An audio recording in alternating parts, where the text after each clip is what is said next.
Hai semua, Assalamualaikum. Okey, ini sekarang Nurul nak buat full alteration. Nurul dah buat kerja separuh dah, baru Nurul ingat nak buat rakaman. Okey, ini kita kecikkan bahu, dada, pinggang, kemudian juga labuh dia. Okey, jadi umpama kita buat baju barulah. Okey, ni bahu kita kecikkan dalam 1 inci. Kemudian dada kita kecikkan lebih kurang dalam 3 inci. Jadi 1,5 kiri dan 1,5 kanan. Okey, kalau nak kecikkan lubang ketiak, boleh turunkan lagi bahu tu. Bahu kita turunkan. Tapi ni lubang ketiak kita tak perlu nak kecikkan. Hanya kita kurangkan bahu. Nampak lepas Nurul garis-garis, dapatkan garisan bahu.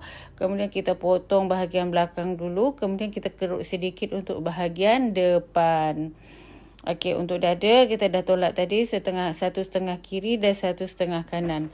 Okey, lepas tu kita ukur bahu ke pinggang, dapatkan garis pinggang. Kemudian kita ukurlah berapa kita nak buat ataupun berapa kita nak tolak. Yang poket tu dia mesti akan kena. Nanti kita kena potong dulu dan kita buat semula. Okey, untuk bahagian bawah, ikutlah daripada ponggong tu berapa nak, sama ada nak kecilkan atau nak kekalkan dengan kembang jubah yang lama tu. Tapi yang ini Nurul kecilkan sikit, tapi dah habis bateri pula.